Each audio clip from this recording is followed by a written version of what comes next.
premium wiper blades. So it's so funny. We have all these devices now in America. We've got your iPhone and your iPad and your laptop, and we're a nation of preoccupied citizens, entertained citizens. We're a nation of distractions. We all have limited attention spans. Think about this. If you have a friend, and a friend comes up to you and says, hey, you got to see this on my phone. If an ad pops up for 15 seconds, you're like, nah, I don't have time. Or it takes like 5 seconds to download it. Come on, get to the, what? That's what we've become. Netflix. I get TV shows when I want them, and I'll watch the whole season now. I'm not going to wait a week to watch I want to watch all of them now. Uber. I want a car now. Go to my phone. I want a car right now. Right now. And so we're a nation of short attention spans.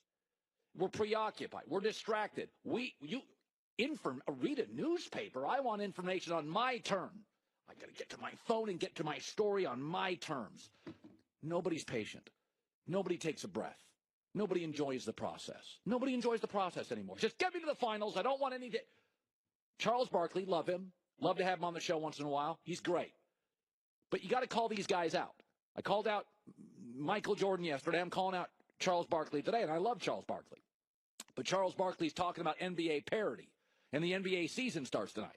And Charles says, toughest thing for me is to have to go on TV and fake it for 7 months, but it's not going to be the Warriors and the Cavs in the finals again. Well, excuse me, from 1980 to 89, Magic's Lakers and Larry Bird's Celtics, there was never a final in the NBA without both of them or one of them for 9 years.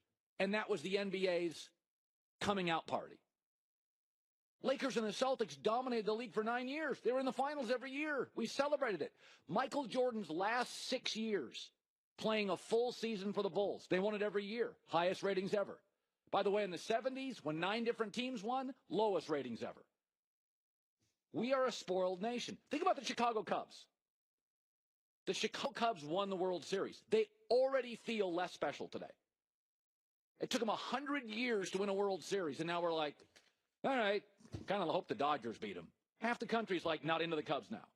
What? You wait 100 years, you win now? Okay, what's new? Okay, you won. Give me something else. I want something else. People want everything immediately. We are a microwave nation. An oven? Bake a potato? It takes 42 minutes. You ever thought how healthy a microwave is? You think a potato should be cooked in 4 minutes, 6 minutes, 8 minutes? I think it's probably healthier, in an oven. Someday they'll discover that drinking milk and microwaves were not good for us. The study's coming, I guarantee you. But from delivery services to Netflix to iPhones to Uber, the Kevin Durant, Steph Curry Warriors, according to Charles Barkley and others, boring. We're just going to sit around and... I went to the over-unders in Vegas. There are 10 teams, according to Vegas, that are going to be at 50 wins or more, that are either pushing 50 or more. Warriors, Celtics, Rockets, Spurs, Cavs, Thunder, Raptors, Timberwolves, Bucks, Wizards. These teams all have a chance to win more than 50 games. By the way, there's no team they predict to be in the teens. In Michael Jordan's year in 98, 6 NBA teams won fewer than 20 games. Can we sit back and enjoy something? College football was great Saturday. I know Alabama's probably going to be in the final. Take a deep breath. Enjoy the journey. Enjoy the process. By the way, Kevin Durant and Steph Curry both have a history of injuries. If Kevin Durant, who's already, by the way, missed games due to an injury in Golden State, if he gets hurt, they're not winning the final. If Steph Curry gets hurt, I don't think they're winning the final. I got to give some more love to Aaron Judge of the Yankees. There was a great moment on Fox Sports 1 last night. Got to give some credit. So the Yankees play again tonight. Their starting pitching lines up very well against Houston. Houston has 2 aces, and then the staff's okay. The Yankees have 4 really good pitchers. Sonny Gray goes tonight. Then it's Tanaka. Then it's Luis Severino. Then it's back to CC, who I trust impeccably in the playoffs. But Aaron Judge last night, he's a kid. He's a baby. And this Yankee team's actually finally a team you can grow with. It's not old, overpaid guys who didn't start their career in your farm system. The reason people love Jeter, because you saw him grow up. He was your kid. He was a Yankee, but he was your Yankee. Mark Teixeira's a good. This Yankee team's actually finally a team you can grow with. It's not old, overpaid guys who didn't start their career in your farm system. The reason people love Jeter, because you saw him grow up. He was your kid. He was a Yankee, but he was your Yankee. Mark Teixeira's a good player, but he had different teams, arrives well paid in town. He's not yours. This Yankee team, over the next 10 years, are going to make a handful of American League Champ Series and may win one or two. Maybe not, but they'll be there, right? And that's what makes this team so great. Poppy, Big Poppy, David Ortiz, a Red Sox. Remember, they don't like the Yankees. Talked about this kid last night, and I love this moment. I'm in love with this kid, man. I'm serious. Like, I'm in love with him. I swear to God. Does he know that? Do you want to talk about it? I can talk about it all day, man. Look, let me tell you, man. He has struggled. He has struggled. No question about it.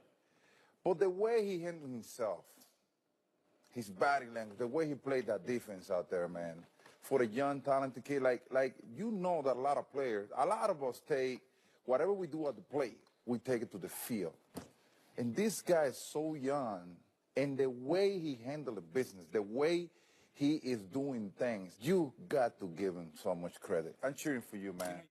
And I'll say this again, Mariano Rivera and Derek Jeter were stars in New York for a decade or more.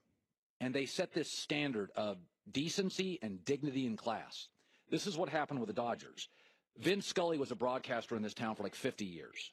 He was so real and so smart and so intellectual and so dignified that when Scully retired, the Dodgers had no choice. They went and found Joe Davis, the next Vin Scully. Intellectual, classy, smart, thorough, and detailed. Sometimes this happens in a city. You can't have a homer doing the Dodger games. You can't. Vin Scully set a standard for the city. No homers allowed. Bob Miller, Chick Hearn, Vin Scully. You can't be average on the air here. And in New York, Mariano and Derek Jeter have set a standard. And that's what the Giants are going through, a real cultural struggle here. They have a blue blood, older audience, and their go-to star, Odell Beckham, is highly emotional, not physically dependable, not always emotionally dependable. I think he's funny. I think he's clever. I think he's an amazing talent. But when you're doing that thing in the end zone and you're looking like a dog, this is New York, man. The standard has been set. Jeter has said it, and Joe Torre has said it, and Mariano has said it, and Eli has said it, and Aaron Judge gets that. There is a dignity and a standard to being a star in New York. And you can't be needy, and you can't be selfish, and you got to be about the team, and you got to be about the organization, and you got to say the right thing. There is a reason Eli lasts, and Torrey lasts, and Derek lasted, and Mariano lasts, and why I don't think Odell Beckham will. It's not about a talent thing. But in New York, the standard has been set. Good luck breaking that standard. NBA season starts tonight. I know who's excited. Christine with the news. No.